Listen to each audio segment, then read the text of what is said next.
He was the most powerful alpha in a generation, broken by a love that was a lie.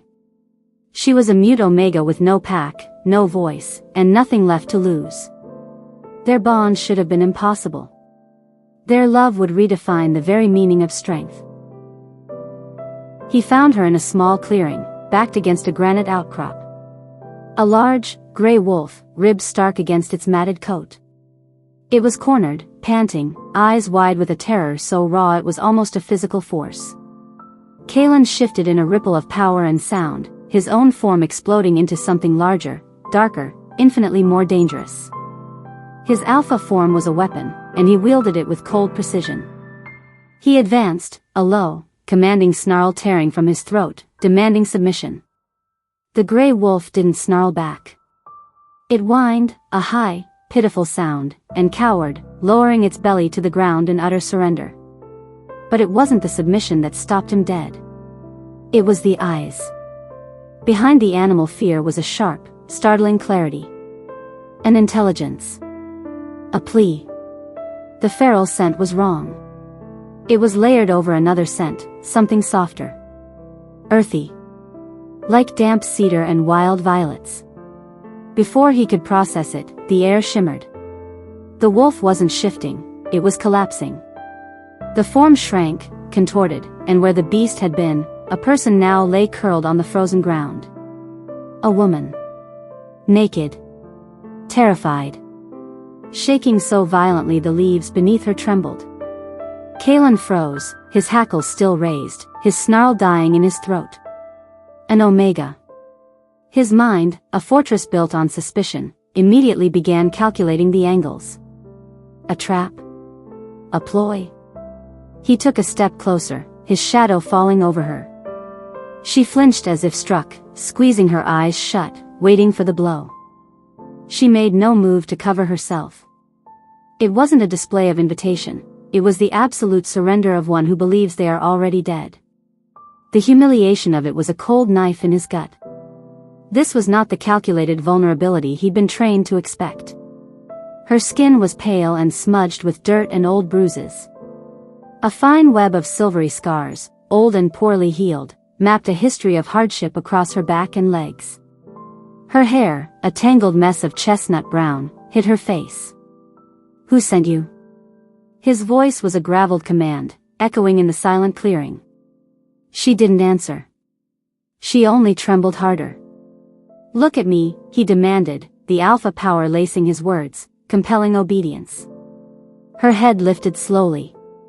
Her face was gaunt, hollowed by hunger, but her eyes. Goddess, her eyes. They were the color of warm amber, and they held a universe of fear. But not a trace of guile. No calculation, no hidden agenda. Just a silent, screaming terror.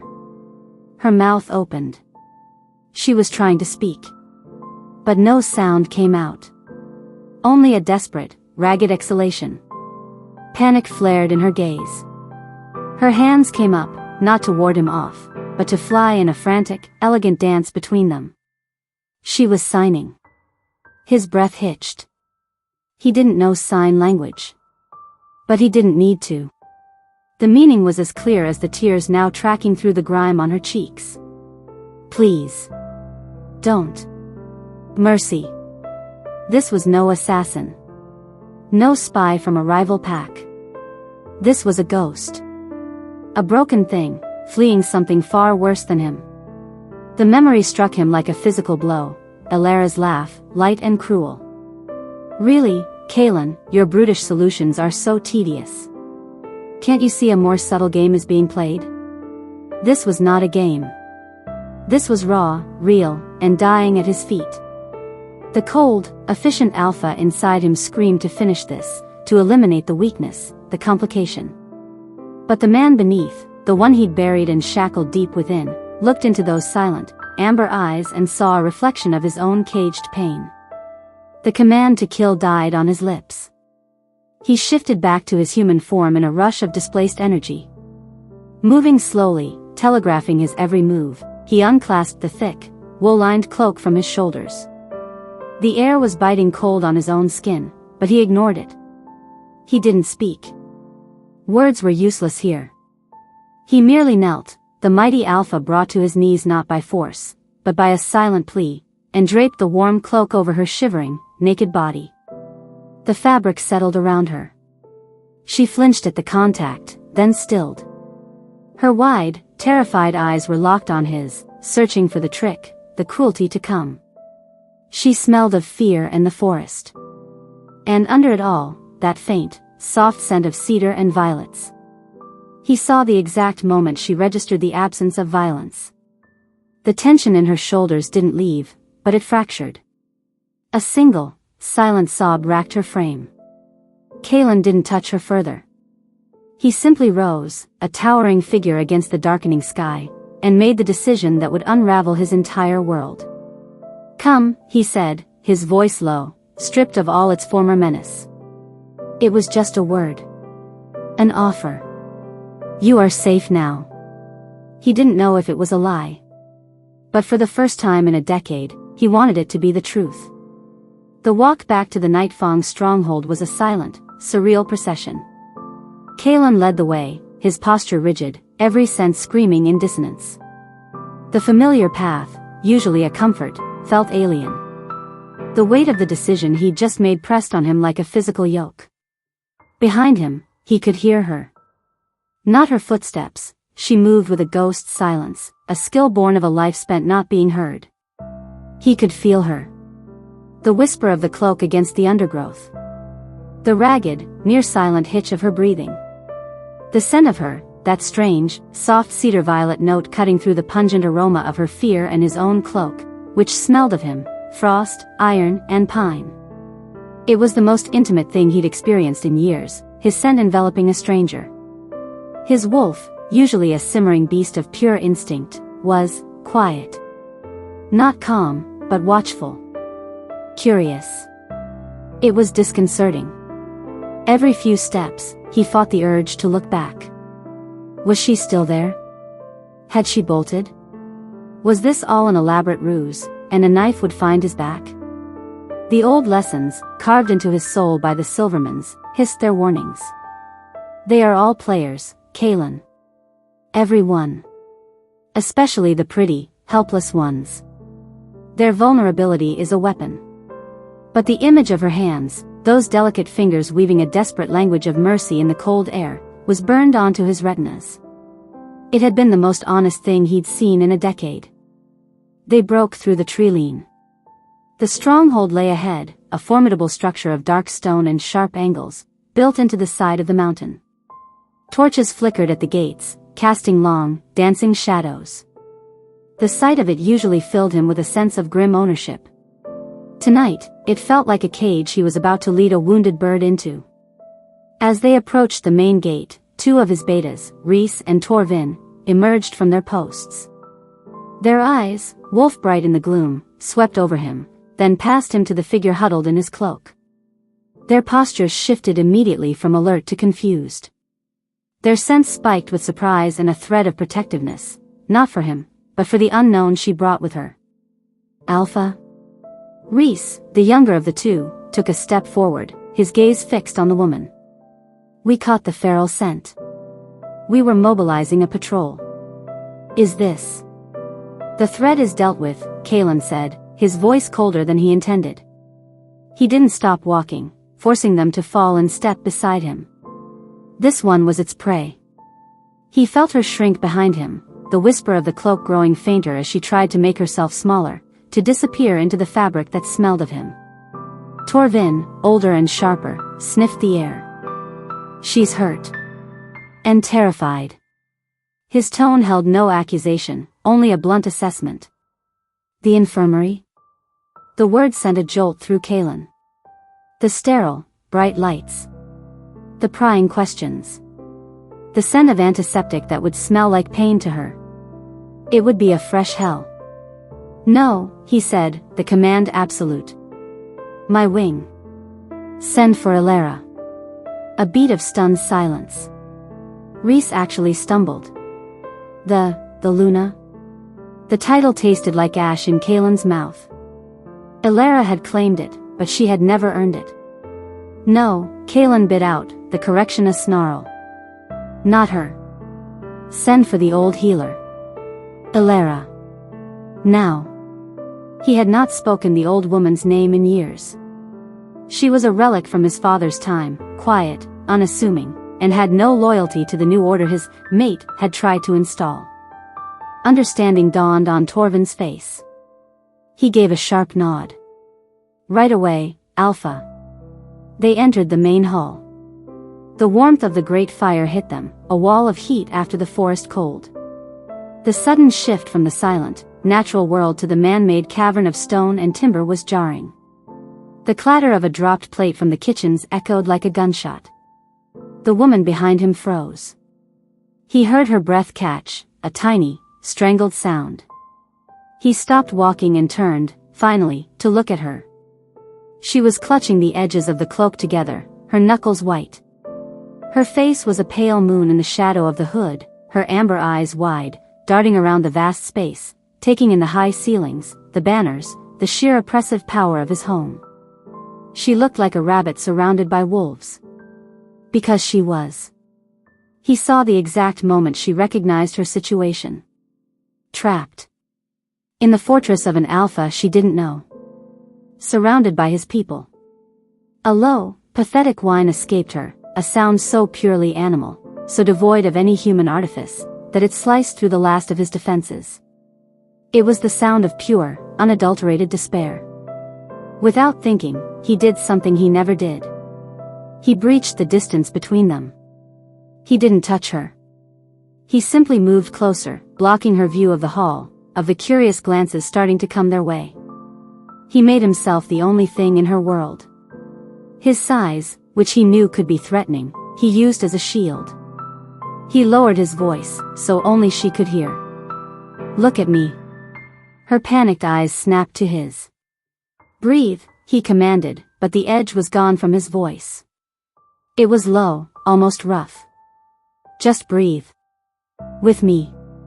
He took an exaggerated, slow breath in, holding her gaze. He saw the terror in her eyes, the struggle to obey. Her chest hitched.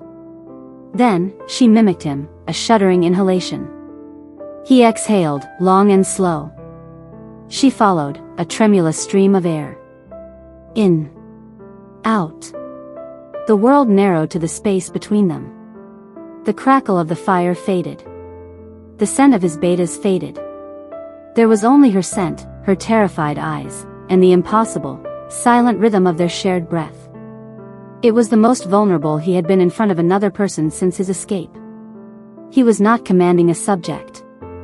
He was calming a creature. Connecting with it. And in doing so, he was calming the storm within himself. Rhys and Torvin watched, utterly still, their sense now thick with a bewildered awe. The moment broke as hurried, soft footsteps approached. Old Lyra, her face a roadmap of wrinkles, her eyes kind and sharp, emerged from a side passage, a healer's bag in her hand. She took in the scene with one swift glance, the towering, bare-chested alpha, the trembling woman swamped in his cloak, the shared breath in the tense silence. Her aged eyes met Kaelen's, and she gave a slow, understanding nod. She didn't bow. She didn't ask questions. She simply moved toward the woman with the gentle, non-threatening energy of a person who had spent a lifetime mending broken things. There now, child, she murmured, her voice like dry leaves. Let's get you somewhere quiet. Somewhere warm. The woman's eyes flickered from Kaelen to the healer, her body still taut with fear. Kaelen gave a single, stiff nod. Permission. Reassurance. He didn't know what it was. The woman looked back at him, and for a fleeting second, he saw not just fear, but a question. You won't leave me with them? Another silent command passed between them. Another decision. I will be nearby, he said, the promise feeling foreign and heavy on his tongue. It was enough. Her shoulders slumped in exhaustion. As old Lyra gently took her arm, the woman allowed herself to be led away, casting one last, lingering look over her shoulder at the alpha who had chosen, for reasons he could not fathom, to be her shelter instead of her executioner. Kaelen watched them go, the ghost of her cedar and violet scent clinging to him, a haunting, fragile thing in the harsh stone hall. The cold efficiency he wore like armor was gone, leaving behind only a bewildering, terrifying silence. He had not just brought a stranger into his home. He had let a crack form in the foundation of his entire world. Chapter 2, A Language of Hands and Stone. The silence in Kaelen's private wing was a living thing. It was different from the oppressive quiet of the Silvermane estate, where every pause was filled with judgment. This was a watchful silence, strained and fragile, punctuated by the crackle of the fire in his personal hearth and the distant, muffled sounds of the stronghold.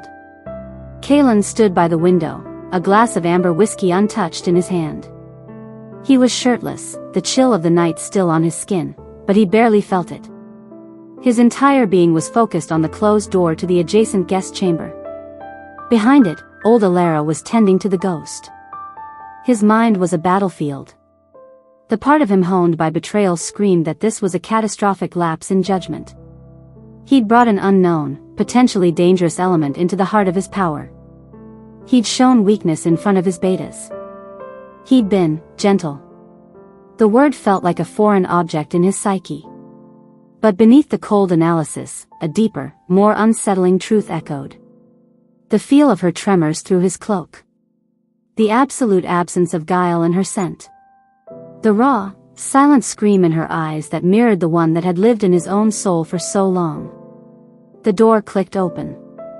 Old Lyra emerged, her expression unreadable. She closed the door softly behind her. Well?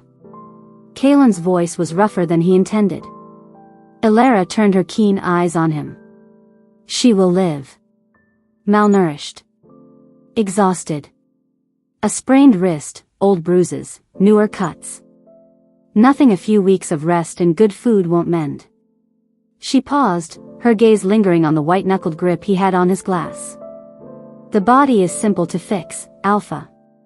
It's the spirit that concerns me. What did she say? She didn't, Lyra said softly. Not a word.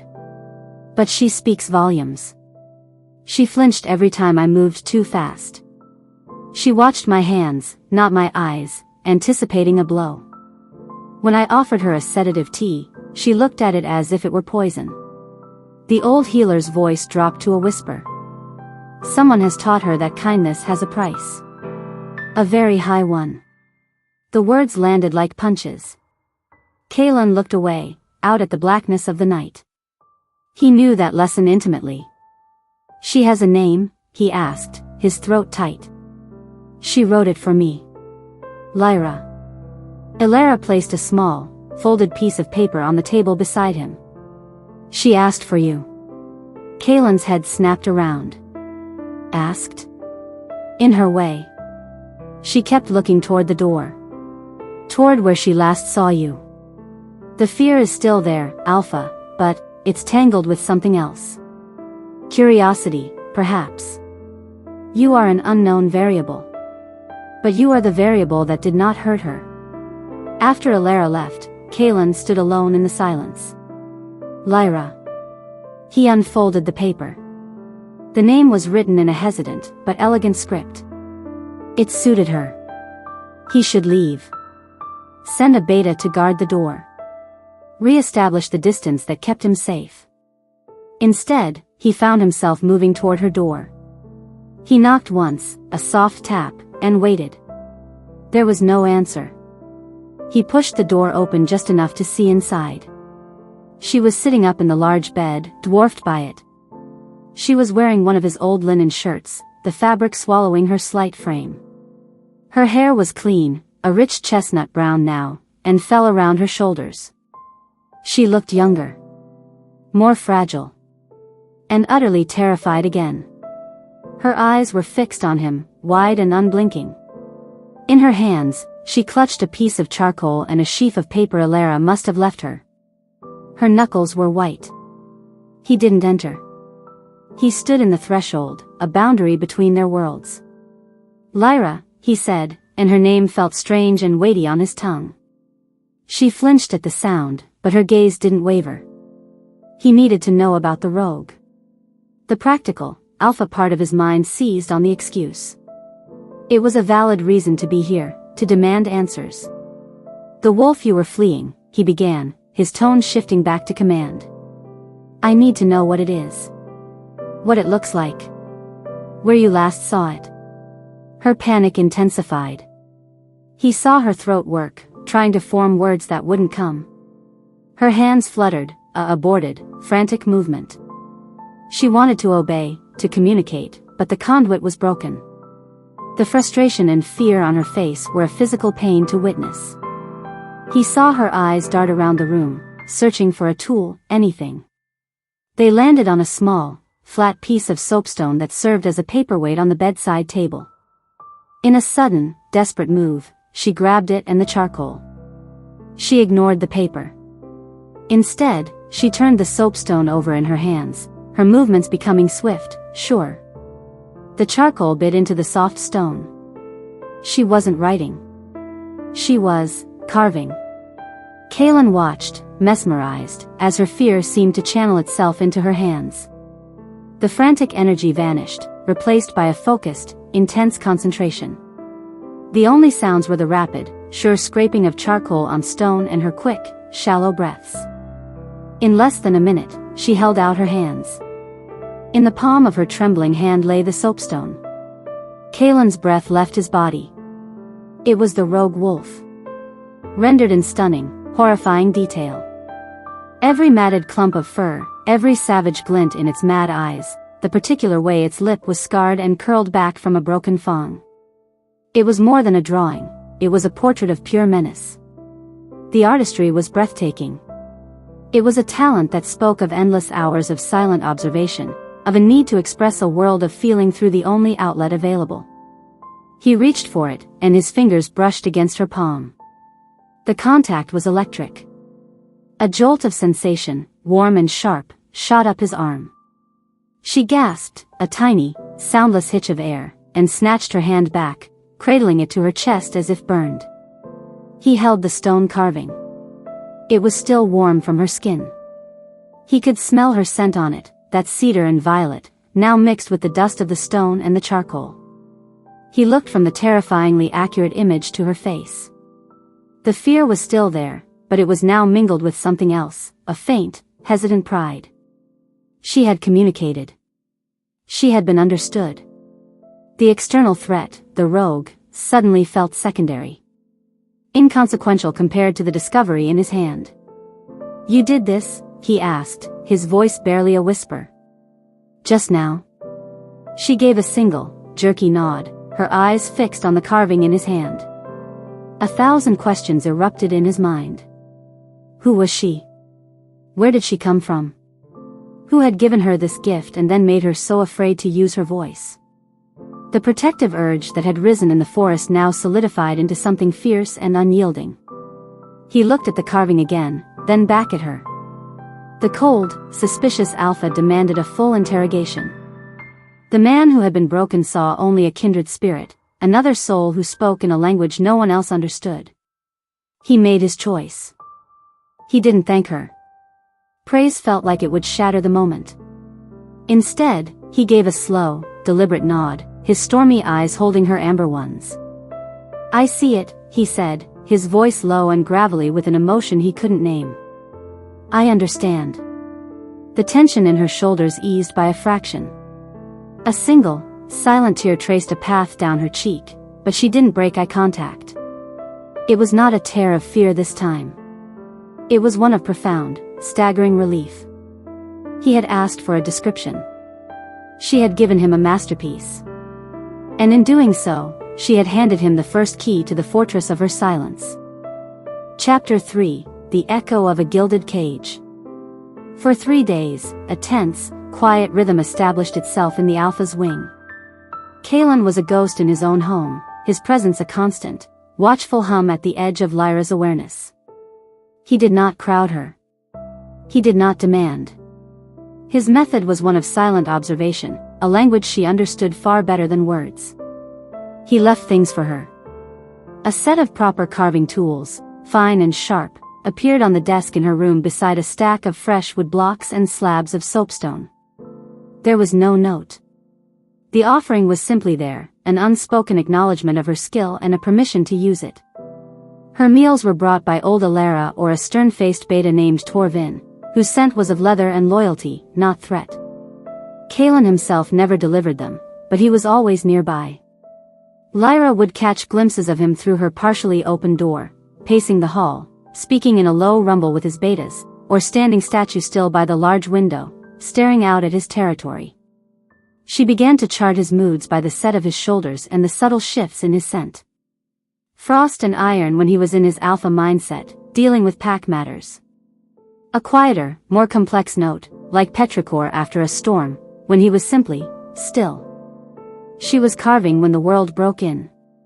She was working on a piece of fragrant cedar, her hands steady, her whole being absorbed in the flow of grain under her blade. It wasn't the rogue wolf this time.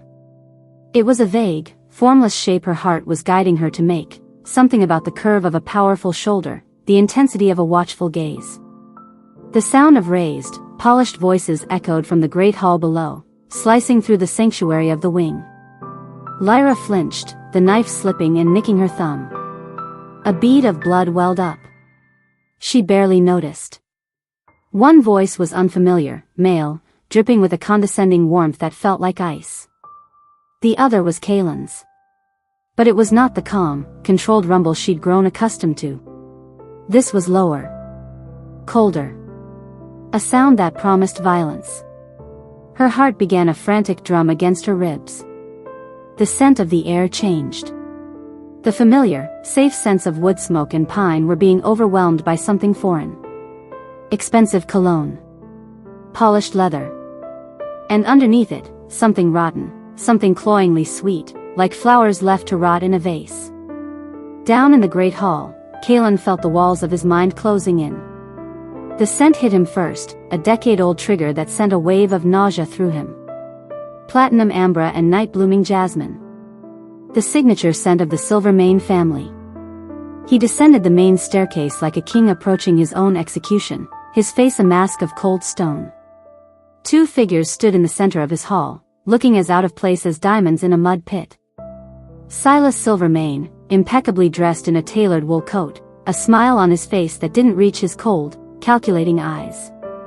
And beside him, the living embodiment of Kaelen's nightmares, Lyra. She was, as ever, breathtaking. Hair the color of spun gold, eyes a perfect, vacant blue. She was a portrait of Omega perfection, every detail meticulously crafted. She looked at Kaelen not with love or warmth, but with the proprietary interest of a collector examining a piece they once owned. Kaelen, my boy. Silas spread his arms, his voice a booming, false thing that echoed in the hall. It's been too long. You've been neglecting your family. The word family was a deliberate poison. Kaelen stopped at the foot of the stairs, not giving them the ground of approaching them. His betas, Reese and Torvin, stood at a distance, their postures rigid, their sense sharp with warning. Silas, Kaelen's voice was flat, devoid of all emotion. You are trespassing.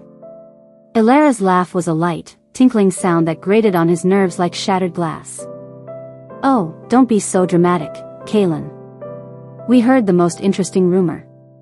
That you'd taken in some stray. Her nose wrinkled delicately as she subtly sniffed the air, searching for a trace of the unknown Omega. We simply had to come and see if you needed assistance. We know how you struggle with complicated decisions. The old script. The same condescending barbs, designed to make him feel like a foolish child playing at being alpha. Your brutish solutions, your simple mind, let us handle the complexities. For a moment, he was 22 again, trapped in a gilded drawing room, being systematically dismantled. His wolf surged within him, a raw, furious thing wanting to tear and rend. His fists clenched at his sides. He could feel the eyes of his pack on him, waiting to see if the rumors about their alpha's broken spirit were true. Upstairs, pressed against the cold wood of her door, Lyra listened. She couldn't hear the words, but she could feel the tones. The man's voice was a snake's hiss wrapped in silk. The woman's was a knife, sharp and cruel.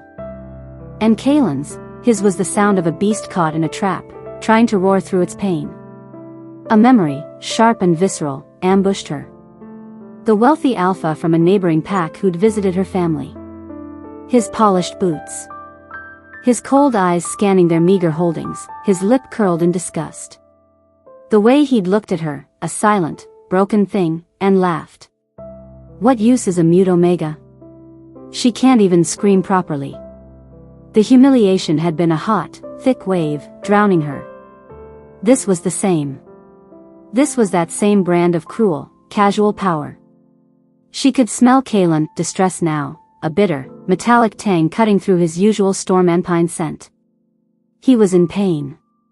These people, with their poisonous sweetness, were hurting him.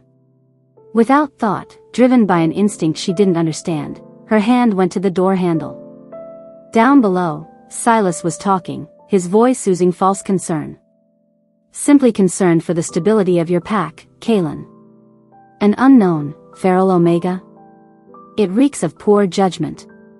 We are, of course, willing to take the creature off your hands. Tidy up this mess. Lyra nodded, a picture of sympathetic grace. Really, darling. It's what we're here for. To help you. You never could see these things clearly. Let us handle this for you. The words were a key turning in a lock deep inside him. Let us handle this. You are incapable. You are weak. The walls of the hall seemed to warp, the faces of his pack blurring into the sneering faces of the Silvermane retinue from a decade past. He could feel the old chains, polished and golden, waiting to snap back around his wrists. He opened his mouth, a cold, brutal refusal on his lips, but a movement at the top of the stairs caught his eye.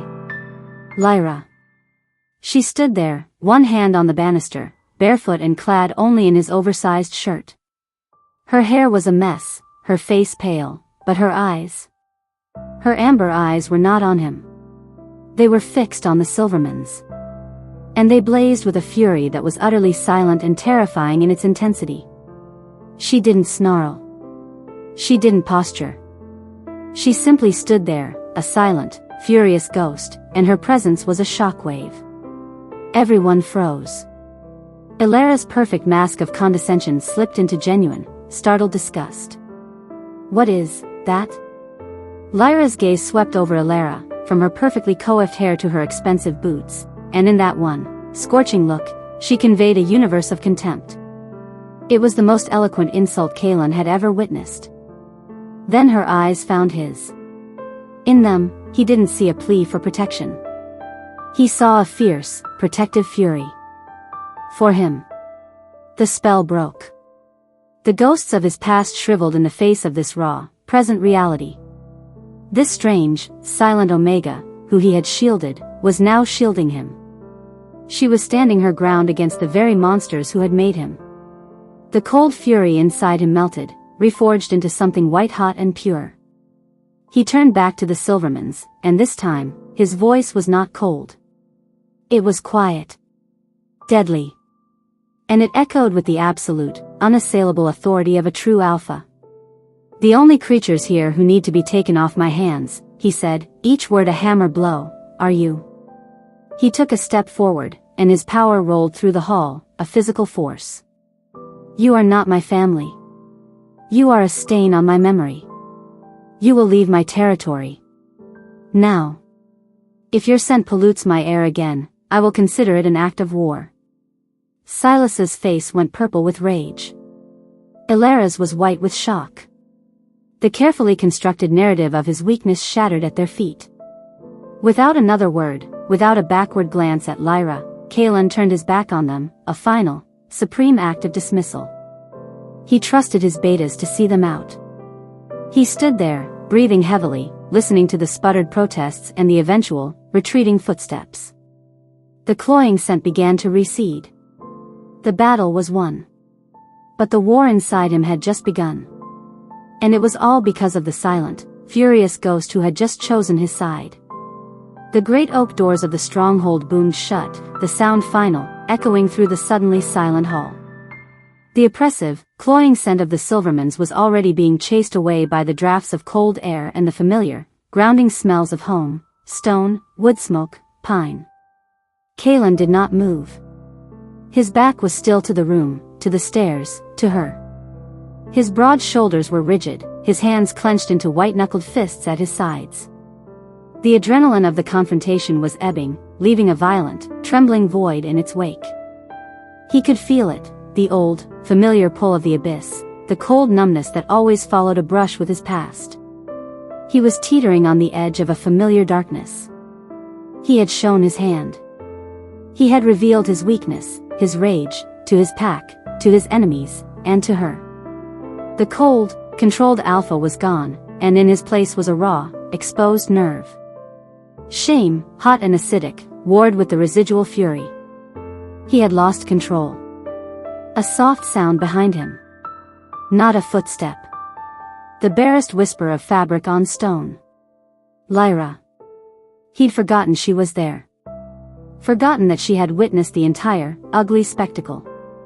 The thought of turning and seeing the fear, the pity, or worse, the dawning understanding of his brokenness in her eyes was an agony worse than any Silas Silvermane could devise. He couldn't face her. He couldn't face anyone. He needed to be alone, to lock himself away and rebuild the walls that had just been shattered. Lyra watched the powerful line of his back, saw the tremor that ran through him. This was not the cold, commanding alpha from the woods. This was not the calm, watchful presence from the hallway. This was a man in pieces. She had seen his pain when the polished people spoke. She had felt the shift in his scent, from stormy power to something bitter and wounded. She knew that taste of humiliation, the desperate need to hide the fractures inside. Her own fear of the loud voices, of the cruel woman, had vanished, burned away by a hotter, more urgent need. He had been her shelter. Now, he was the one crumbling. He took a ragged breath, a sound that was almost a sob, and began to turn toward his study, a clear retreat into isolation. Without a thought, without a sound, she moved. She crossed the space between them, her bare feet silent on the cold stone floor. He didn't hear her, lost in the storm of his own mind. He was almost to the study door when she reached him. She did not grab him. She did not try to stop him. She simply extended her hand and laid it over his clenched fist. The contact was a lightning strike. Kaelen froze, every muscle locking. Her touch was startlingly warm against his cold skin. It was not a demanding touch. It was not a plea. It was an offering. A connection. His first instinct was to wrench away. Touch was a weapon. Comfort was a lie. His past screamed the warnings. But her touch, it was different. It was the same as in the forest. There was no manipulation in it, no hidden agenda. Just a simple, profound presence. The warmth of her palm seeped through his skin, traveling up his arm, a counterpoint to the cold dread freezing his veins. He could smell her scent, cedar and violet, cutting through the last of the Silvermane's rot, anchoring him in the present. In this reality. Not the memory. Slowly, ever so slowly, the iron tension in his fist eased. His fingers uncurled beneath her hand. He didn't turn to look at her. He just stood there, breathing, feeling the weight of her hand on his. It was the lightest of anchors, but it was enough to keep him from being swept away.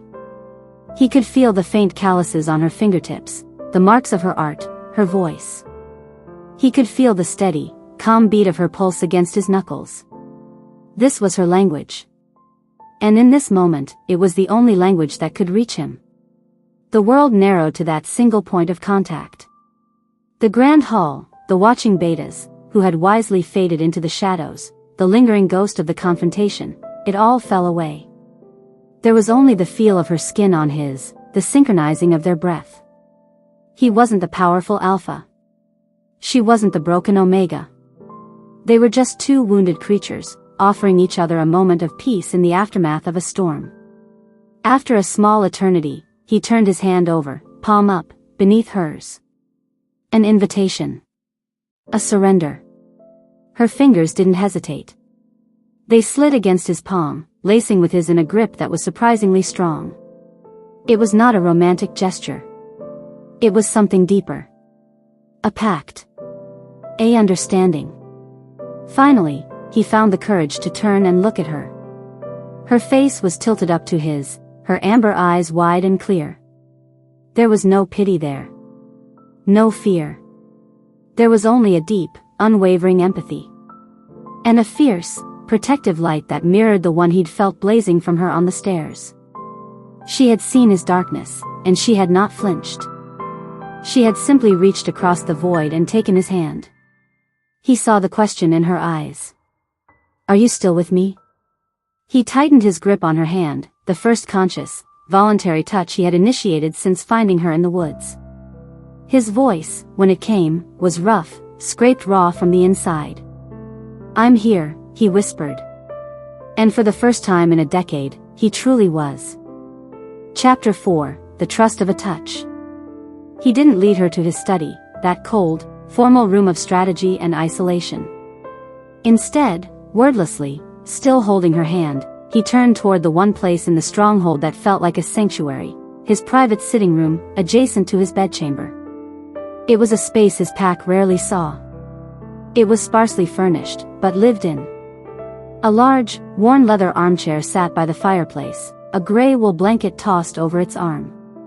Books were stacked haphazardly on a low table, histories, tactical manuals, a few volumes of poetry whose spines were cracked from use. This was not the den of the alpha, this was the refuge of the man. He led her to the armchair. She hesitated, her eyes darting from the chair to him, a question in their depths. "Sit," he said, his voice low. It wasn't a command. It was an offering. "Please." She slowly sank into the chair, his shirt pooling around her, her small frame all but disappearing into the worn leather. She drew her knees up to her chest, making herself small, but her eyes never left him. Kaelen stood for a moment, feeling strangely adrift.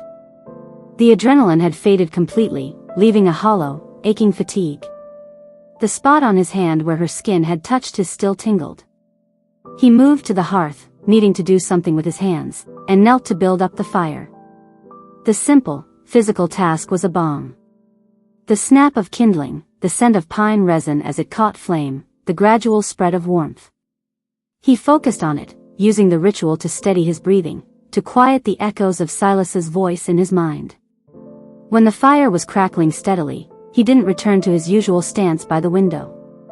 He did something he had never done in front of another soul. He sat on the stone hearth rug, his back against the warm stone of the fireplace, his long legs stretched out toward the chair where she sat. He was close, but not crowding her. He was sharing the space. The silence stretched, but it was no longer tense. It was thick with unspoken things, with the aftermath of shared trauma. Lyra watched him. The mighty alpha, reduced to sitting on the floor like a weary warrior after a battle. The firelight played over the hard planes of his face, softening the harshness, highlighting the exhaustion etched around his eyes. He looked younger. And so much more vulnerable. She saw the moment his gaze fell upon her hands, clutched together in her lap. She'd been unconsciously rubbing the spot where the carving knife had nicked her. He frowned. "You're hurt." It was a statement. Before she could react, he was moving. Not with the suddenness that would startle her, but with a deliberate slowness. He reached for a small, carved wooden box on the mantel. Inside was not a alpha's finery, but simple, practical things, a roll of clean linen, a pot of salve that smelled of comfrey and honey. He didn't stand over her. He remained on the floor beside her chair, looking up at her. "May I?" Her heart hammered against her ribs. Touch was a complicated, dangerous country. But this was Kaelen. Who had breathed with her? Who had defended her? Who had let her see his pain? Slowly, hesitantly, she extended her hand. His touch was breathtakingly gentle. He took her hand in his, and the contrast was startling. His hand was enormous, calloused, and scarred, a map of a life of violence and strength. Hers was small, pale, and stained with charcoal, the fingers slender but tipped with the same calluses of her craft. He made no move to do anything else for a long moment. He just held her hand, his thumb resting lightly on her wrist, as if feeling the frantic flutter of her pulse there. His storm-gray eyes were fixed on the small cut, his brow furrowed in concentration. Then, with a focus that was almost reverent, he dipped 2 fingers into the salve. The scent of honey and herbs bloomed in the air between them. He looked at her, a silent question in his eyes. She gave a tiny, jerky nod. He smoothed the salve over the cut. His touch was feather-light, a whisper of pressure. Lyra's breath caught. It wasn't the salve that sent a shock of warmth through her, it was the care in the gesture. The utter lack of expectation. He was tending to her. Not because he wanted something, but because she was hurt. He took the strip of linen and began to wrap her thumb. His movements were efficient, practiced, but infinitely careful. He wasn't just binding a wound, he was building a bridge. Lyra could only watch, mesmerized. She could feel the rough texture of the linen. She could smell the clean scent of him, the comfrey, the wood smoke. She could hear the soft sound of his breathing and the crackle of the fire. Her world had shrunk to this, the warmth of the flames on one side, the solid, quiet strength of him on the other, and the devastating gentleness of his hands on her skin. When he was done, he didn't immediately release her hand. He held it for a moment longer, cradled in his palm, his thumb stroking once, slowly, over the back of her knuckles. It was an unconscious gesture, one of pure, unadulterated comfort. A single tear escaped, tracing a hot path down her cheek. It was not a tear of sadness or fear. It was the physical manifestation of a dam breaking inside her. It was the shock of being treated as something precious. He saw the tear. His eyes snapped to hers, alarmed. "Did I hurt you?" She shook her head fiercely, unable to convey the complexity of what she felt. She tightened her fingers around his, just for a second, trying to pour her gratitude, her shock, her overwhelming sense of connection into that one squeeze. He understood.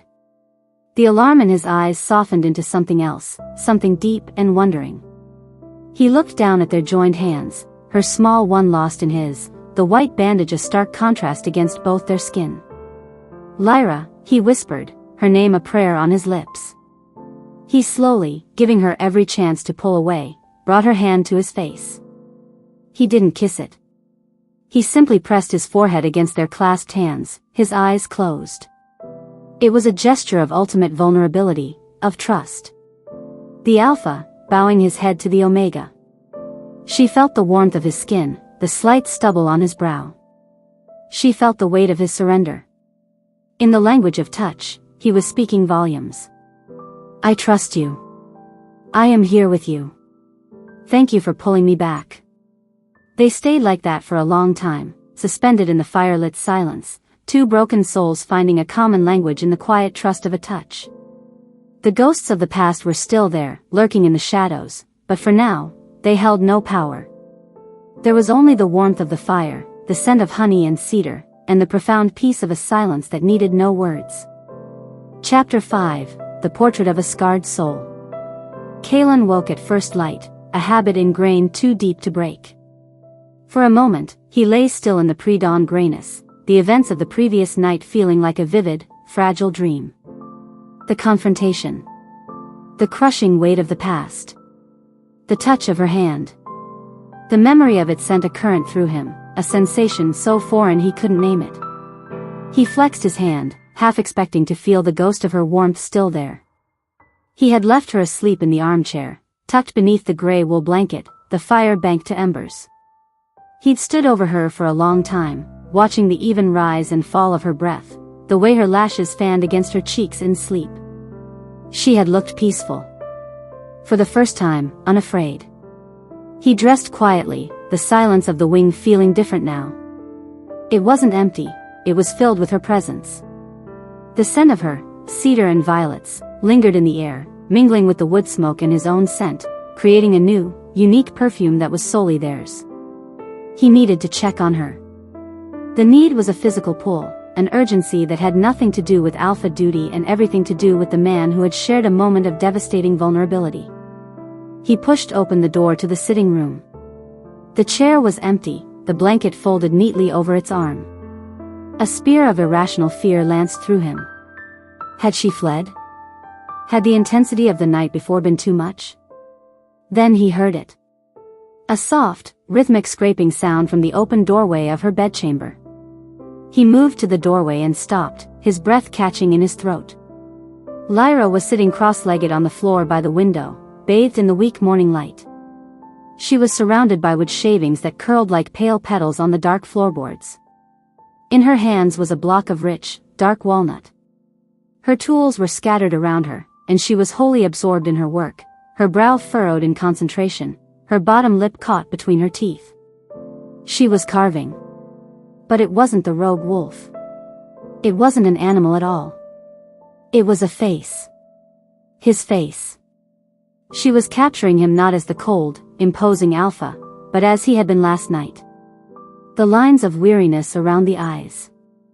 The set of the jaw, not in anger, but in pensive thought. The slight parting of the lips as if on the verge of a sigh. She had carved the fall of his hair over his brow, the strong column of his throat. And the eyes. Goddess, the eyes. She had captured a depth of sorrow in them that he himself tried never to acknowledge. She had seen past the armor, past the title, past the rage and the control, and she had found the man beneath. The one who was tired. The one who was haunted. The one who was, against all odds, beginning to hope. She had seen his soul, and she was rendering it in wood with a terrifying, beautiful accuracy. He must have made a sound, a sharp intake of breath, the scuff of a boot on the floor. Her head snapped up, her eyes wide, her body freezing like a deer caught in a lantern's glow.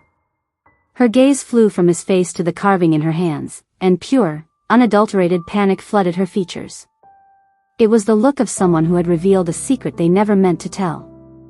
She fumbled, nearly dropping the carving, and tried to hide it behind her back, her cheeks flushing a deep, mortified red. Kaelen didn't speak. He couldn't. Words were utterly inadequate. He crossed the room in 3 long strides and knelt before her in the nest of wood shavings. The scent of walnut and her fear was sharp in the air. He held out his hand, palm up. Not a demand. A request. Trembling, her eyes glistening with unshed tears of shame, she slowly brought the carving out from behind her back and placed it in his waiting hand. The wood was still warm from her grasp.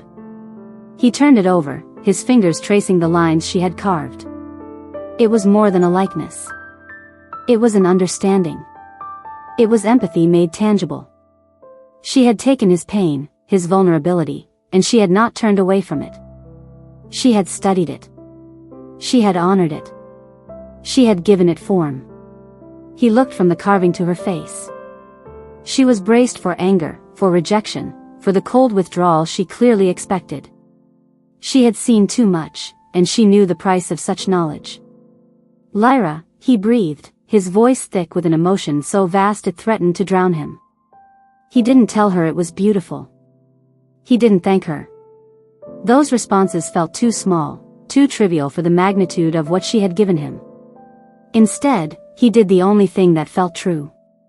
He reached out with his other hand and cupped her cheek.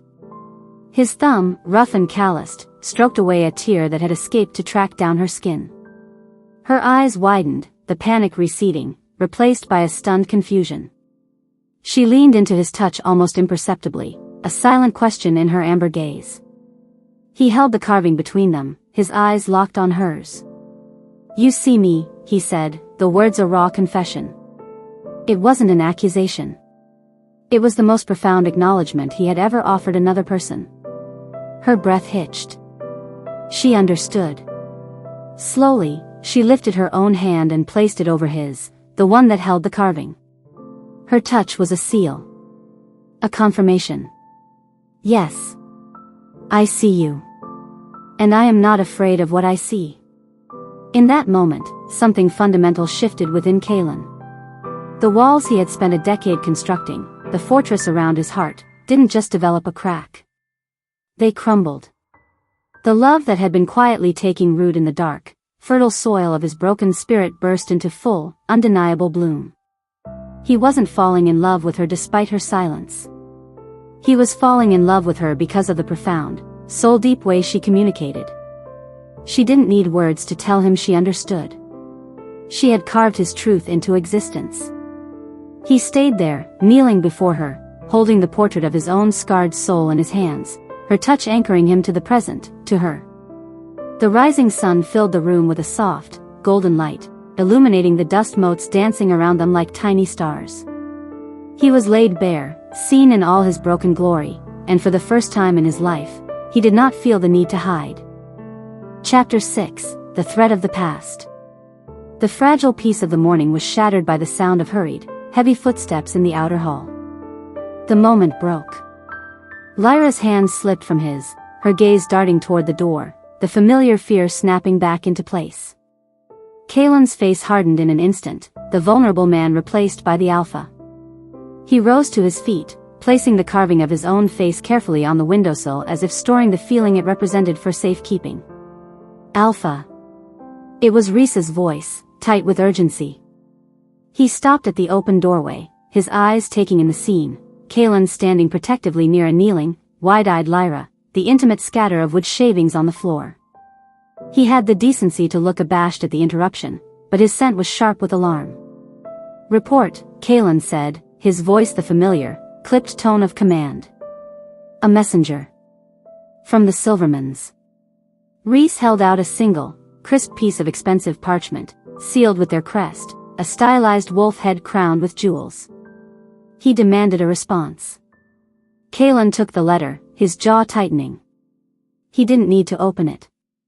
He could smell the thread on the paper, a faint residue of that cloying, rotten flower scent. He broke the seal with a sharp snap and scanned the contents. His expression grew darker with each word. Lyra watched him, her heart thudding painfully against her ribs. She saw the muscle in his jaw twitch, the way his fingers threatened to crumple the expensive paper. The man from the carving was gone, buried beneath layers of cold, furious alpha. He finished reading and let out a low, venomous laugh that held no humor. "Of course," he muttered, more to himself than to them. He looked at Rhys. "It's an invitation to a gala celebrating their daughter's ongoing connection to the Nightfang legacy. A not-so-subtle reminder to the other packs of their perceived influence over me." His eyes flicked to Lyra, and the coldness in them thawed by a fraction. "They mention her. A pitiable creature they hope I will see fit to place in more suitable hands before the event." Lyra shrank back, the words a phantom blow. Pitiable creature. Suitable hands. She knew what that meant. To be discarded. Passed on. Made invisible again. Kaelen saw her flinch. The fear in her scent spiked, tainting the cedar and violet. The letter wasn't just a political maneuver, it was a direct attack on the peace they had just forged. It was designed to undermine him and terrify her. The old Kaelen, the one ruled by bitterness and the need to project invulnerability, might have withdrawn. He might have sent her away to prove he couldn't be manipulated, to protect his own fractured ego. But the man who had knelt in a nest of wood shavings, seen and understood, felt a different emotion surge through him, not cold fury, but a hot, protective rage. He crumpled the letter in his fist and threw it into the cold fireplace. "Rhys. Alpha. Send a messenger back. My response is this: the Alpha and his intended Luna of the Nightfang Pack decline the invitation. They will be otherwise occupied solidifying their own bond and ensuring the future of their pack. Any further correspondence on the matter will be considered a challenge to my authority and my mate." The words hung in the air, stark and irrevocable. Intended Luna. Rhys's eyes widened almost comically, his sense shifting from alarm to shock. He looked from Kaelen's determined face to Lyra's stunned one. "Sir? Is that, wise?" Rhys stammered. "It's a direct provocation. They'll see it as a declaration of war." "It is the truth," Kaelen said, his voice leaving no room for argument. He wasn't looking at Rhys. He was looking at Lyra, watching for her reaction. He had just made a claim on her future without her consent, using her as a pawn in a political game, the very thing he despised. Would she see it as another form of imprisonment? Lyra felt the weight of the title like a physical thing. Luna. Her. A mute, penniless, broken Omega? It was absurd. It was terrifying. The other packs would laugh. The Silvermans would be incensed. But as she looked at Kaelen, she didn't see calculation in his eyes. She saw defiance. He wasn't using her, he was standing with her. He was drawing a line in the sand and placing them both on the same side of it. He was telling the world that she was under his protection, not as a pity case, but as his chosen partner. He was giving her a position, a status, a name. His name. It was the most audacious, terrifying, and empowering thing anyone had ever done for her. Her fear didn't vanish, but it was met by a surge of something else, a fierce, defiant pride. She slowly uncurled from her defensive posture on the floor and rose to her feet. She was still small beside him, but she straightened her shoulders and lifted her chin. She met Kaelen's gaze and gave him a single, firm nod. It was all the confirmation he needed. A wave of relief, so potent it softened the hard line of his shoulders, passed through him. She was not rejecting his claim. He turned back to Rhys, his expression grimly satisfied. You have your response. Deliver it. As Rhys left, the room settled into a new kind of tension. The external threat had been named and addressed. The gauntlet had been thrown. The Silvermans would not take this lightly. A different kind of storm was coming. Kaelen looked down at Lyra. The fear was still in her eyes, but it was now mixed with a determined light. He reached out and took her hand, lacing his fingers through hers. The connection was no longer just about comfort, it was about solidarity. They will come for us now, he said quietly, stating the fact. They will use everything they have. Lies. Rumors.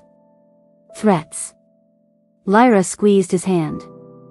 Then, with her free hand, she pointed to herself, then to him, and finally made a fist, pressing it firmly against her heart. The message was clear. Let them come. We will face them. Together. The battle lines were drawn. But for the first time, Kaelen wasn't facing his past alone. He had a partner. A silent, fierce, astonishingly brave partner. And that changed everything. Chapter 7, The Howl of the Heart. The declaration hung in the air between them, a tangible thing. Intended Luna. Together. The words had been a shield against the outside world, but inside the quiet of the wing, they became a door, swung open to reveal a terrifying and exhilarating possibility. The rest of the day passed in a strange, charged silence. Kaelen attended to his duties, but his focus was fractured. The phantom scent of the Silvermane's letter seemed to cling to the air, a persistent threat. Every time he looked at Lyra, he saw the echo of her defiant nod, the fierce press of her fist against her heart. She had accepted his claim, not as an order, but as a pact. She had retreated to her carving, but her usual focused tranquility was gone. Her movements were restless. She would carve for a few minutes, then stop to stare out the window, her fingers worrying the edge of her tool. Her scent, usually so calm and earthy, was spiced with a new, sharp note of anxiety, and something else. Something warmer. A low, thrumming anticipation that mirrored the restless energy building in his own blood. The external threat had done its job. It had forced them into a corner, stripped away pretense, and left only the raw, undeniable truth of their connection. And now that connection was humming, a live wire between them, begging to be grounded. As dusk painted the sky in shades of violet and deep blue, Kaelen found he could no longer bear the distance. The formal spaces of the wing, the study, the sitting room, felt too vast, too full of echoing silence. He needed to close the gap. He found her in her doorway, as if she'd been drawn to seek him out as well. She was clutching one of her smaller carvings, a howling wolf, its head thrown back in a silent cry to the moon. It was a piece of stark, beautiful loneliness. He stopped a few feet from her. The hallway was dim, the only light coming from the dying embers in the sitting room hearth. He could hear the rapid rhythm of her heartbeat, could smell the cocktail of fear and yearning in her scent. He didn't know what to say. Words were the currency of his abusers, tools of manipulation. He would not use them here. He had to speak in a language they both understood. Slowly, giving her every chance to retreat, he raised his hand. He didn't reach for her. Instead, he pressed his own fist to his chest, right over his heart, echoing her gesture from earlier. Together. Her breath hitched. Her amber eyes, wide and dark in the low light, searched his. Then, he took the final step. He closed the distance between them until mere inches separated them. The heat from her body was a brand against his skin. He could see the frantic pulse at the base of her throat. He lowered his head, his forehead hovering just before hers, an invitation. A question. This was the ultimate wolf-shifter gesture of trust, of connection. A joining of minds and spirits before bodies. It laid the soul bare. For a heart-stopping moment, she was still. Then, a tiny, shuddering sigh escaped her. She leaned forward, closing the infinitesimal gap. His forehead rested against hers. Her skin was impossibly soft, her breath warm on his lips. He closed his eyes. The world narrowed to this single point of contact. He could feel the tumult of her emotions, the fear, the hope, the desperate want, as if they were his own. He poured his own into the touch, his need, his promise, his terrifying, burgeoning love. It was the most intimate thing he had ever experienced. When he opened his eyes, her gaze was locked on his, blazing with a fire that burned away the last of his control. The question in his eyes was answered by a definitive, silent yes in hers. He didn't sweep her into his arms. The moment was too sacred for that. Instead, he slid his hand from his chest to hers, feeling the wild drumming of her heart under his palm. Then, he laced his fingers with hers and led her, not to her room, but to his. His chamber was Spartan, all dark wood and stone, dominated by a large bed. It was a room of solitude, a reflection of the isolated man he had been. Tonight, it would become something else. He turned to face her just inside the doorway. The moon had risen, casting a silver beam through the window, illuminating her face. She looked ethereal. Powerful. His silent, magnificent mate. He brought her hand to his lips and pressed a kiss to her knuckles, his eyes never leaving hers. Then, with a reverence that made her tremble, he began to undress her. His fingers were clumsy on the buttons of the shirt she wore, his shirt. He took his time, each revealed inch of skin a discovery. The smooth plane of her shoulder, the delicate hollow of her throat, the gentle swell of her breasts. She didn't shy away. Her own hands came up, equally hesitant, to push the jacket from his shoulders, to fumble with the buttons of his own shirt. Her touch was like lightning, scorching a path across his skin. When her palms flattened against the hard planes of his chest, he groaned, a raw, ragged sound. Sensory-rich erotica and emotional breakthrough. There were no more barriers. Skin to skin, they stood in the moonlight. He ran his hands down the elegant curve of her back, learning the landscape of her with touch alone.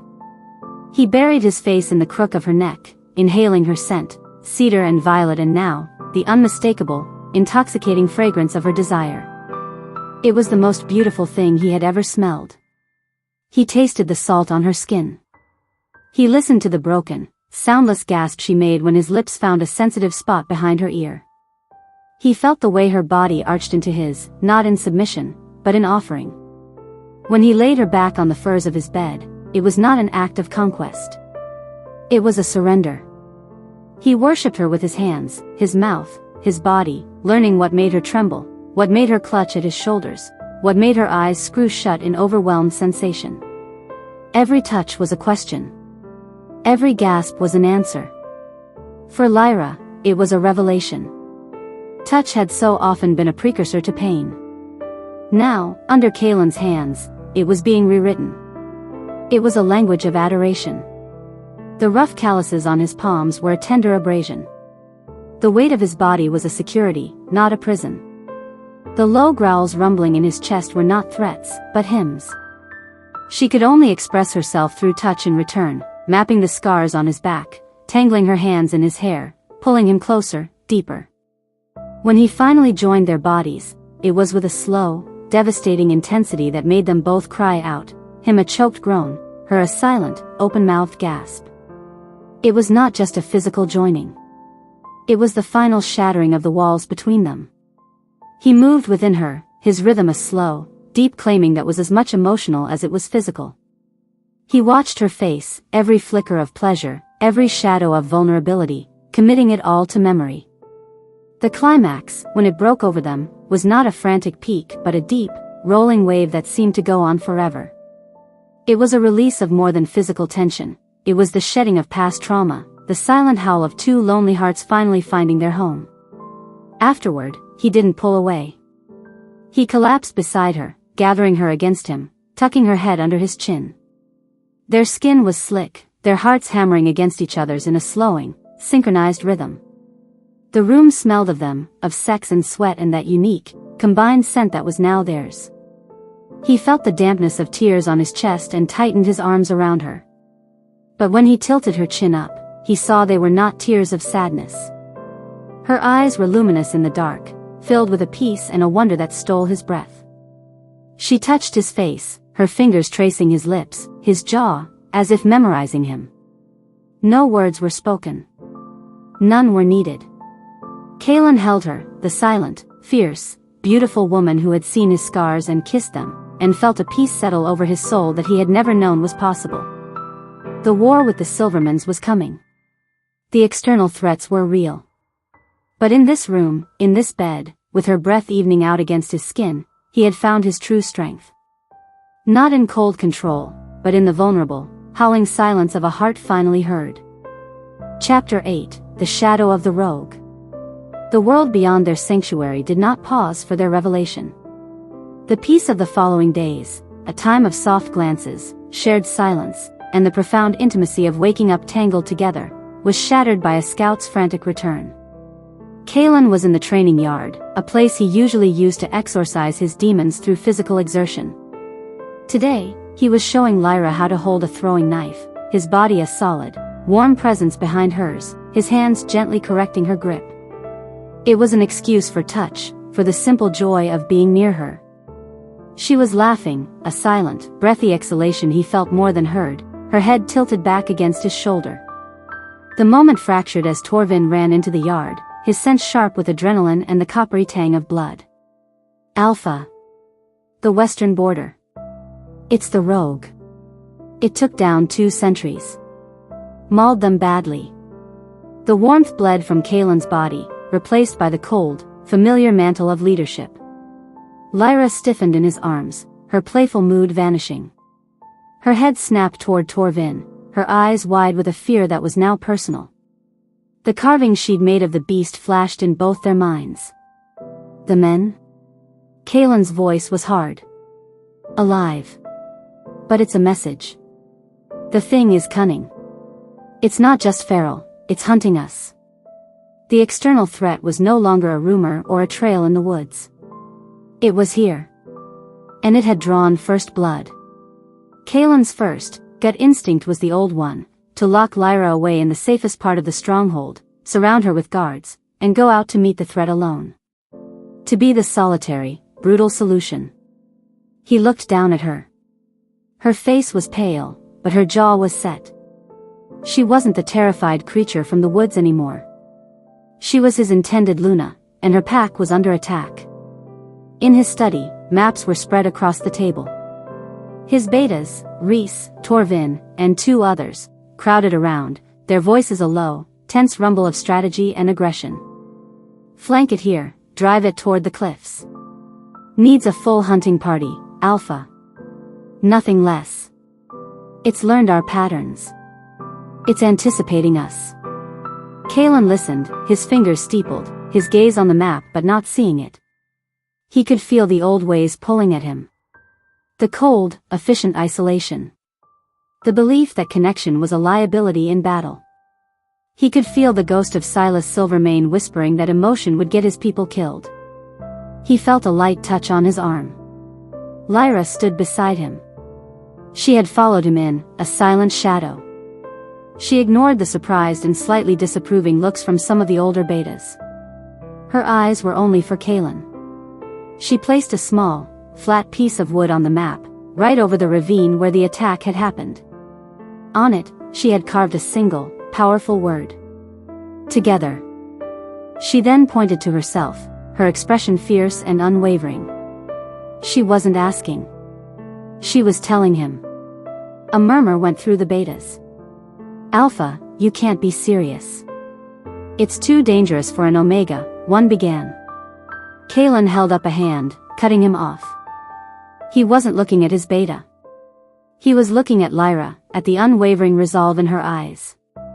She wasn't a liability. She was his partner. She had survived alone in the woods this creature called home. She understood its mind in a way they never could. The old fear, the fear of losing her, of her being hurt, was a cold knot in his stomach. But a newer, stronger emotion overpowered it, trust. He placed his hand over hers, where it rested next to the carving. Her skin was warm, her grip firm. She comes, Kaelen said, his voice leaving no room for argument. He looked at his betas, his gaze challenging each of them in turn. She has skills we lack.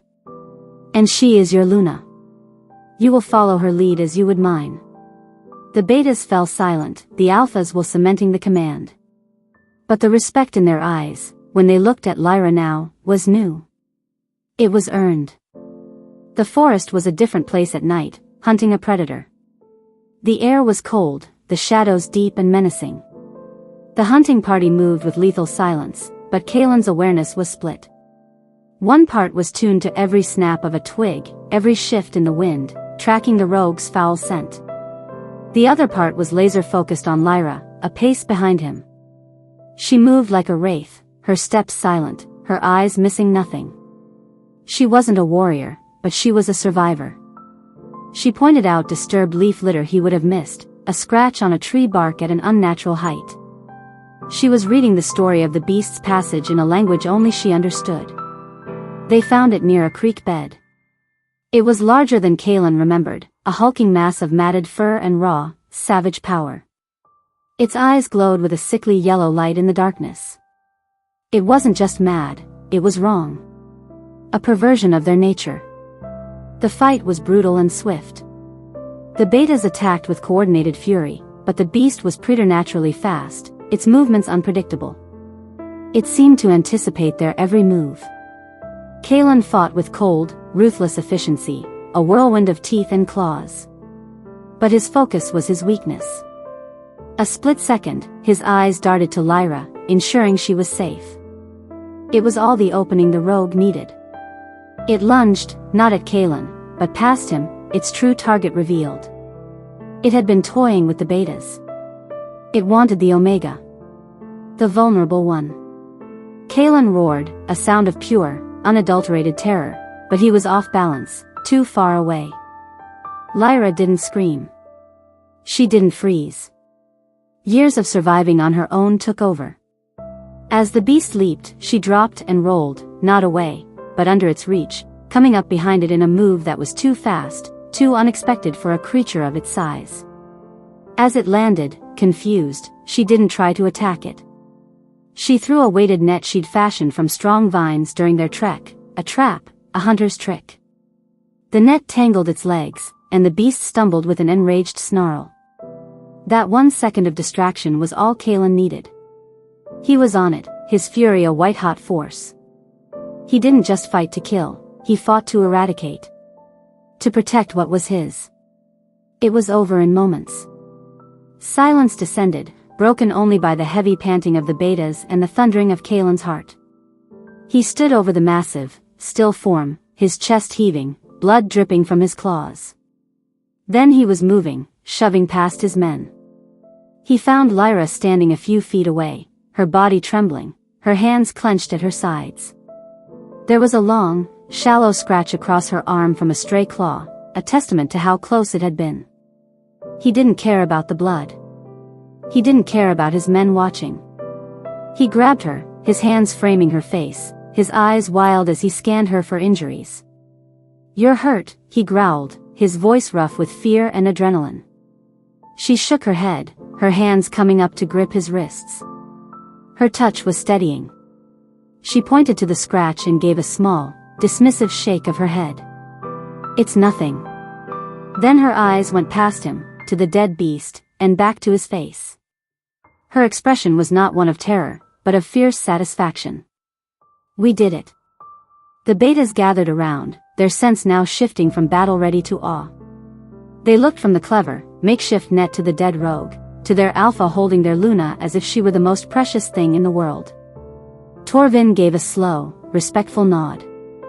"The Luna's quick thinking saved you a nasty blow, Alpha." Kaelen finally looked away from Lyra, taking in his men's faces. They saw her differently now. She wasn't just his silent mate. She was the reason they were all walking away from this fight. He pulled her to his side, tucking her under his arm, and addressed his pack. "The threat is gone. Because we faced it. Together." As they turned to head home, Lyra's arm slipped around his waist, her head resting against his shoulder. The external threat had been real and deadly. But it had only served to prove what they already knew in their souls. Their strength wasn't in solitude. It was in the bond that made them, together, an unstoppable force. Chapter 9, The Silence That Speaks. The adrenaline bled from Kaelen's system, leaving a cold, sharp clarity in its wake. The coppery scent of the rogue's blood was thick in the air, a stark contrast to the clean scent of the forest night. His betas were already moving, checking the perimeter, their movements efficient but tinged with a new, awed respect as their eyes flickered to Lyra. But Kaelen saw nothing but her. He stood over the massive, still form of the beast, his chest heaving, his claws still extended and dripping. The image of its leap, its target not him but her, played behind his eyes on a nightmarish loop. The fear he'd felt was a cold stone in his gut, colder than any winter. He turned. Lyra stood a few feet away, her body trembling not from fear, but from the aftershocks of survival. Her chest rose and fell in rapid bursts. And on her arm, a long, shallow scratch welled with beads of blood, a vivid red against her pale skin. The sight of it unleashed something primal in him. He crossed the distance between them in 2 strides, the beast within him still too close to the surface. He grabbed her, his hands framing her face, his eyes wild, scanning her for more injuries. "You're hurt," he growled, his voice a graveled rasp, raw with a terror he couldn't suppress. The words were an accusation, against the rogue, against the world, against himself for letting it get so close. She flinched at the force of his grip, her eyes widening. Then, she saw it, not anger in his gaze, but a panic so deep it mirrored her own from the forest. She stilled. Slowly, she raised her own hand and placed it over his, where it gripped her face. Her touch was a balm, a steadying force. She shook her head, her expression softening. She pointed to the scratch and gave a small, dismissive shake. "It's nothing. A scratch." Then her gaze went past him, to the dead beast, and back to his face. Her eyes held a fierce, triumphant light. "We did it. I am fine." The tension in his shoulders fractured. The savage grip of his hands gentled, his thumbs stroking over her cheekbones, wiping away a smudge of dirt. The beast within him receded, soothed by her touch, by her unwavering gaze. He let out a breath, a shuddering sigh that seemed to come from the depths of his soul. He leaned forward, resting his forehead against hers, his eyes squeezing shut. Here, in the scent of blood and pine, with the proof of her courage between them, the last vestiges of his old fears melted away. She had not been a liability. She had been the key. Her quick thinking, her unique knowledge, had saved them. She hadn't needed a roar, she'd needed a net. She hadn't needed to be protected, she had been a protector. He pulled back, his hands sliding from her face to her shoulders, down her arms, until he found the scratch. His touch was infinitely gentle now. He pulled a clean cloth from his belt and pressed it to the wound, holding it there. His eyes never left hers. "You were magnificent," he whispered, the words filled with a reverence usually reserved for prayers. A blush crept up her neck. She looked down, suddenly shy under the intensity of his praise. She gestured vaguely toward the net, then toward the betas, and finally gave a humble shrug. It was nothing. Anyone could have done it. He wouldn't allow it. He tipped her chin up, forcing her to meet his gaze. No, he said, his voice firm. Not anyone. You. He looked over at his men, who were watching the exchange with silent respect. You all saw it. Our Luna's cunning won the day. A rumble of agreement moved through the betas. Torvin gave a sharp nod. Alpha. Quick thinking. Saved us a hard fight. The acknowledgement from the hardened warrior made Lyra stand a little taller. The humble shrug was replaced by a glimmer of pride. The walk back to the stronghold was different. Kaelen did not walk ahead. He walked at Lyra's side, his arm around her, his body a constant, warm presence. He was not shielding her from the world, he was presenting her to it. His posture spoke clearly to his pack, see what she is. See what we are, together. Lyra, for her part, walked with her head high. The tremors were gone. The scratch on her arm stung, but it felt like a badge of honor. She had faced the monster from her past and helped slay it. She was no longer just the mute omega he'd found in the woods. She was a part of this pack. She had fought for it. When they reached the infirmary, Kaelen didn't leave her side.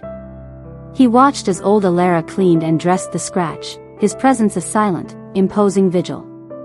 When Lyra was done, he dismissed her with a nod and tended to Lyra himself, helping her back into her tunic with a care that made her heart ache.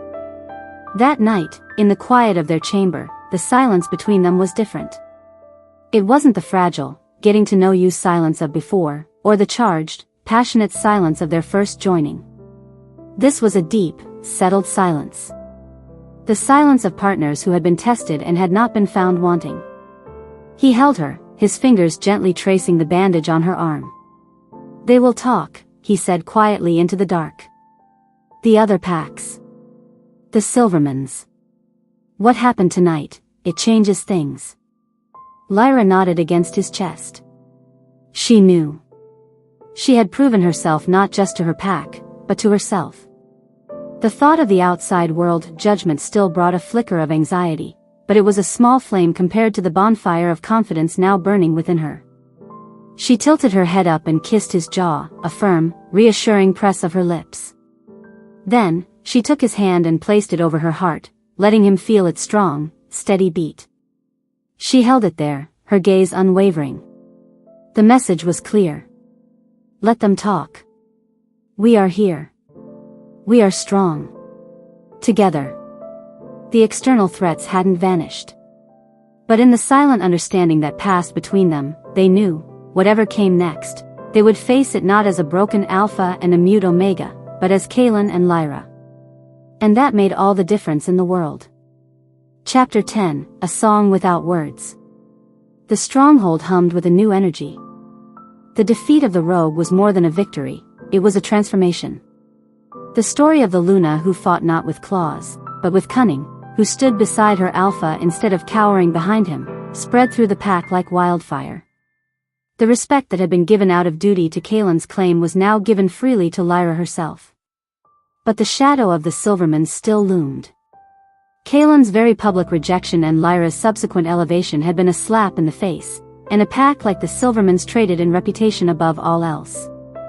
Their retaliation was not with claws and teeth, but with poison-tipped words. Whispers slithered through the broader shifter networks, carried by traders and travelers. The Nightfang Alpha is unhinged, controlled by a mute which he found in the woods. He's shamed his position, taking a broken thing as a mate.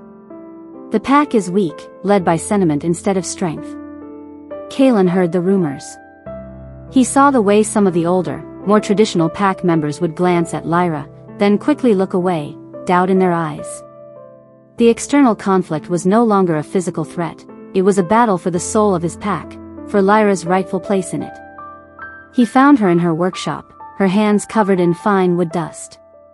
She was carving again, but her usual serene focus was absent. Her shoulders were tense. She'd heard the whispers too. He could smell the faint, bitter tinge of anxiety under her cedar scent. She felt like a liability again. The pitiable creature the Silvermans had named her.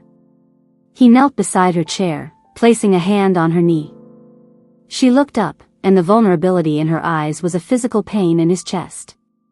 "They don't understand," he said, his voice low.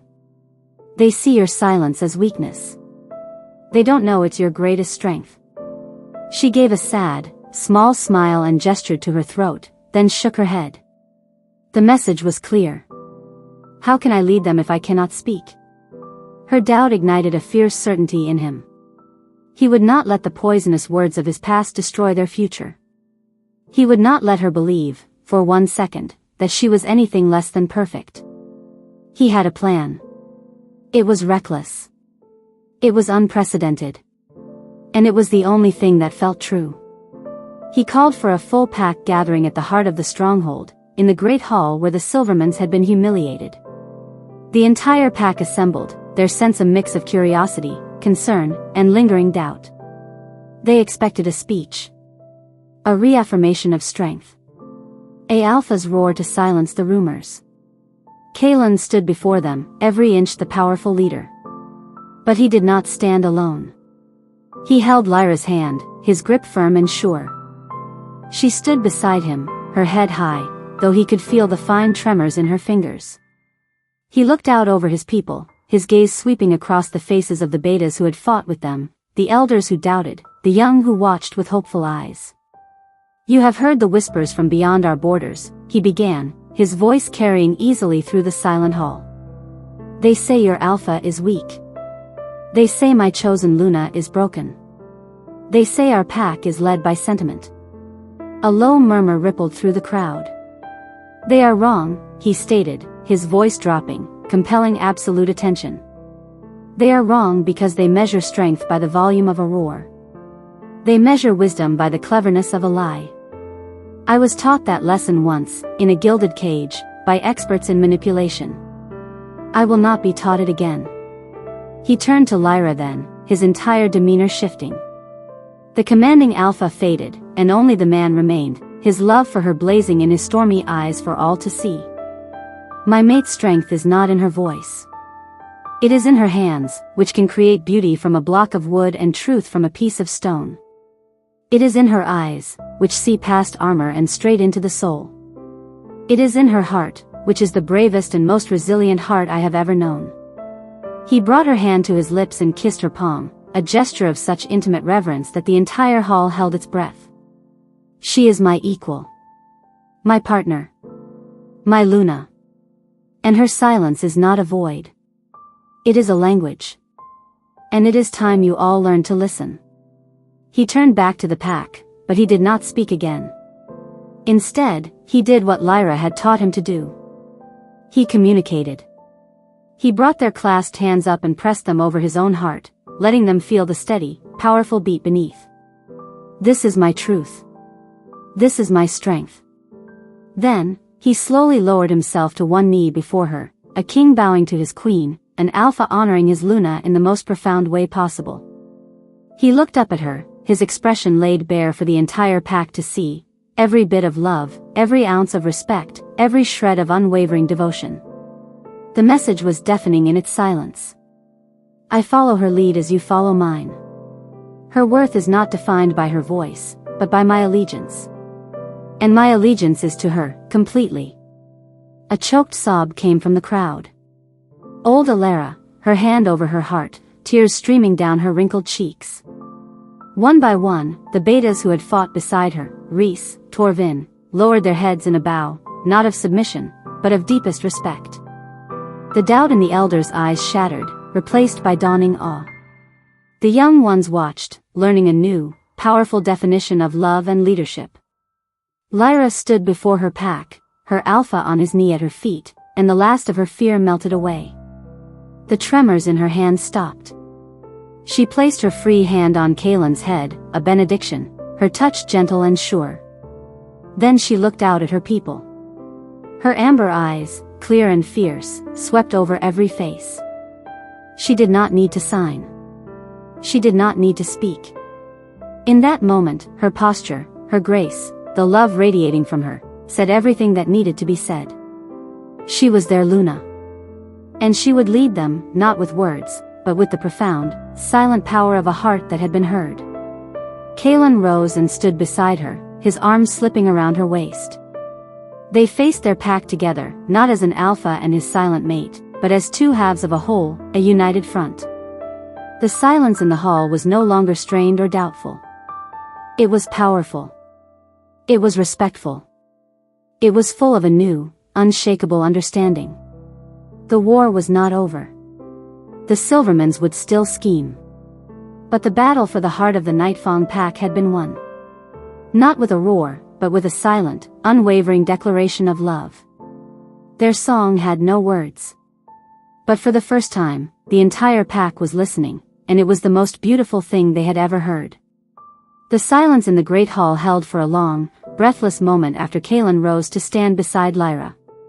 Then, it was broken not by a cheer, but by a deep, unified sound, a low, respectful rumble of approval that vibrated through the stone floor. It was the sound of a pack realigning itself, of old doubts being exorcised by a new, undeniable truth. Kaelen did not linger. He had said all he needed to say. The message had been delivered. With his arms still firmly around Lyra's waist, he turned and led her from the hall, leaving the pack to process the seismic shift in their world. The walk back to their wing was a blur. Lyra's head was spinning, her heart a wild, joyous drum against her ribs. She could still feel the weight of 100 gazes, but now they felt like sunlight, not an interrogation. She could still see the image of Kaelen, her powerful, formidable alpha, on his knee before her, offering his fealty not to a title, but to her. He didn't speak until the door to their chamber closed behind them, shutting out the world. The only light came from the moon and the embers in the hearth. He turned to her, his hands coming up to cradle her face. His thumbs stroked her cheeks, his touch impossibly gentle. His stormy eyes searched hers, the intensity in them almost overwhelming. "Was that," he began, his voice rough with emotion. "Was it too much? I didn't ask you. I just..." She didn't let him finish. She rose on her toes, her hands framing his face, and pulled him down into a kiss. It was not like their first kiss, which had been about discovery and desperate need. This was a seal. A confirmation. A yes. It was a kiss of gratitude, for seeing her when no one else did. It was a kiss of awe, for his breathtaking, public vulnerability. It was a kiss of promise, for the future they would build, together. He groaned into her mouth, his arms wrapping around her, pulling her flesh against him. The last remnants of the alpha's controlled posture melted away, leaving only the man, shaking with the force of his love for her. He didn't carry her to the bed.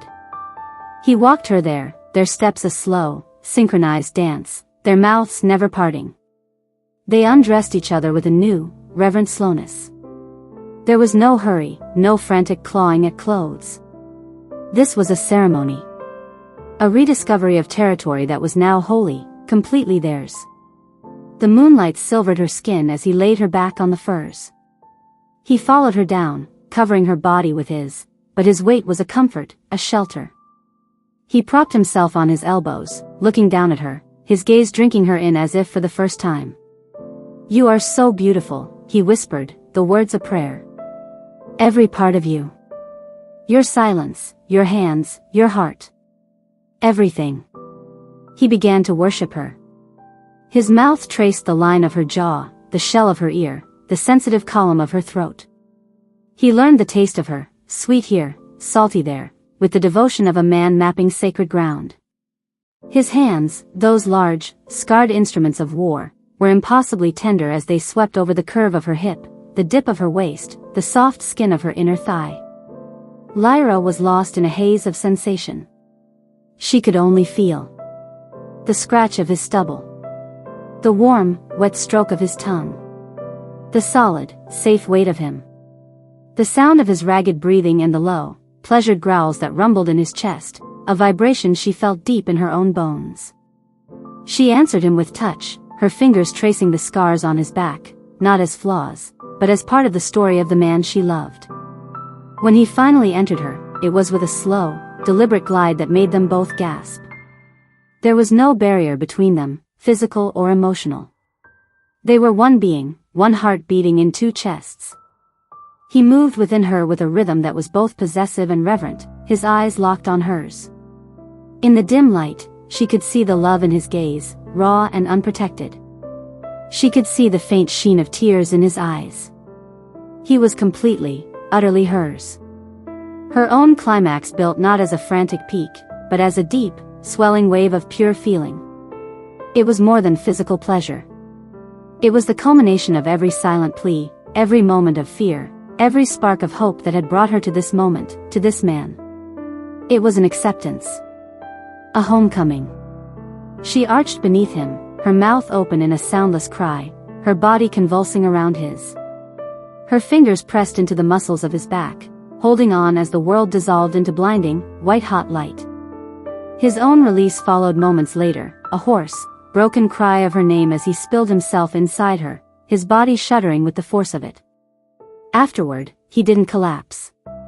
He rolled, taking her with him, so she lay sprawled atop his chest, her head nestled in the hollow of his throat. Their skin was slick with sweat, their hearts hammering against each other in a slowing, synchronized rhythm. The room was filled with their scent, the combined fragrance of storm-soaked pine and sun-warmed cedar, now irrevocably mingled. It was the smell of peace. Of wholeness. He stroked her hair, his touch languid and possessive. She could feel the steady, powerful beat of his heart under her ear, a rhythm more comforting than any lullaby. After a long time, he spoke, his voice a low rumble she felt through his chest. "I never believed I would have this," he whispered into the darkness. "I thought that part of me had been killed. They didn't just break my trust, Lyra. They made me believe I was unworthy of ever having it again. They made me believe love was a weapon." She lifted her head to look at him. In the moonlight, his face was relaxed, the harsh lines softened into something young and vulnerable. She leaned up and pressed a soft, lingering kiss to his lips. Then, she took his hand and placed it over her own heart, letting him feel its strong, steady beat. She held it there, her eyes never leaving his. The message was as clear as if she had shouted it. "You are worthy. This is not a weapon. This is yours." A single tear escaped the corner of his eye and traced a path into his hairline. He didn't wipe it away. He pulled her back down, holding her tightly, his face buried in her hair.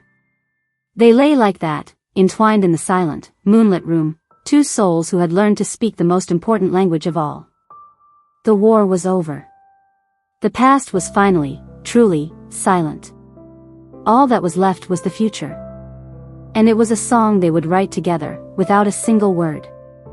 The language of a new dawn.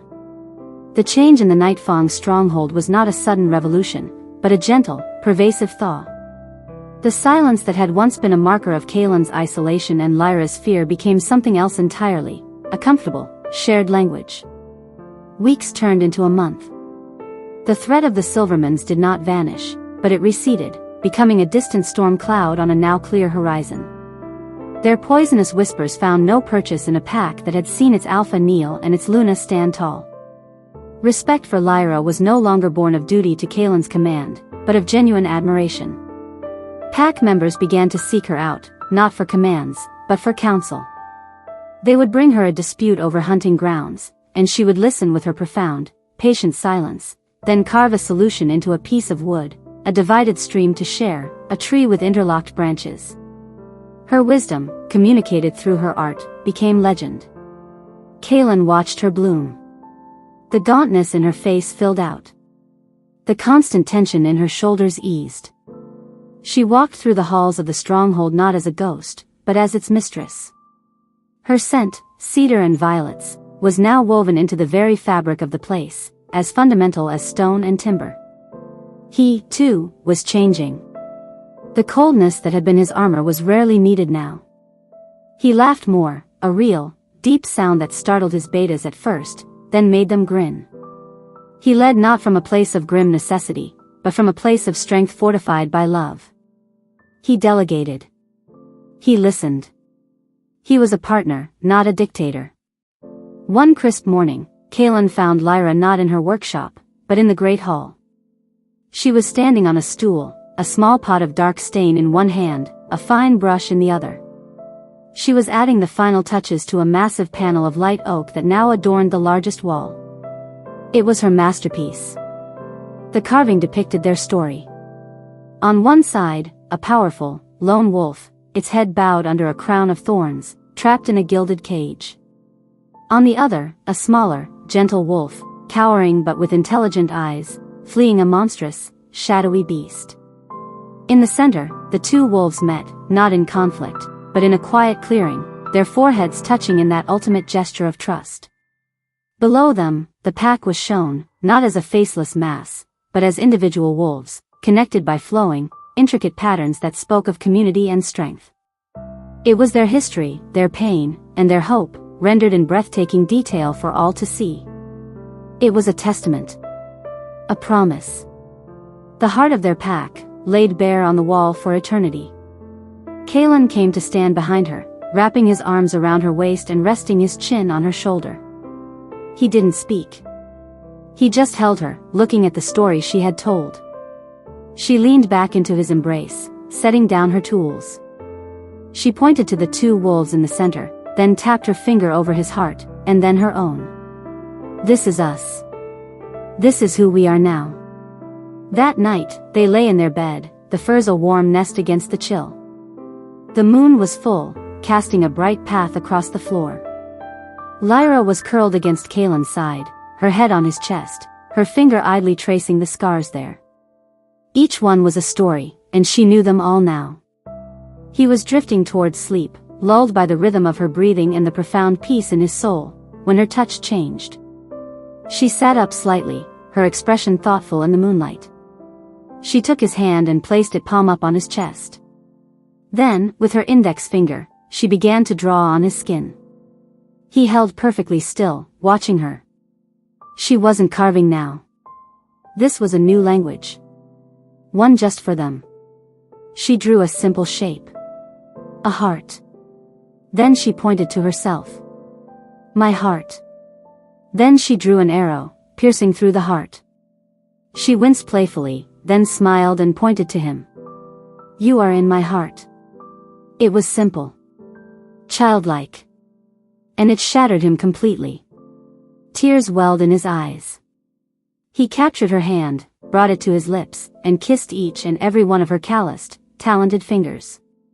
And you are in mine, he whispered, his voice thick with emotion. Every beat. Every moment. You are my heart, Lyra. She smiled, a beautiful, radiant thing that lit up the entire room. She leaned down and kissed him, a soft, lingering promise.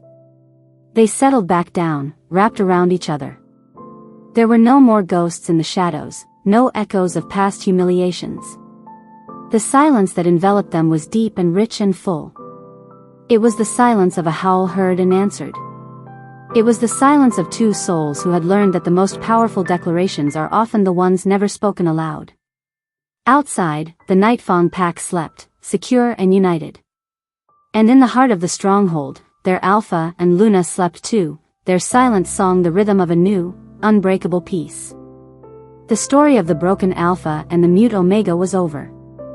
The story of Kaelen and Lyra had just begun. You've been listening to The Thorned Crown, here on Romance Chronicles. If this story captured your heart, then subscribe to the channel and tap the bell. That's how you'll never miss your next epic romance. Want to share this journey with a friend who loves fated mates and alpha heroes as much as you do? Share this video and get lost in the story together. We live for your reactions.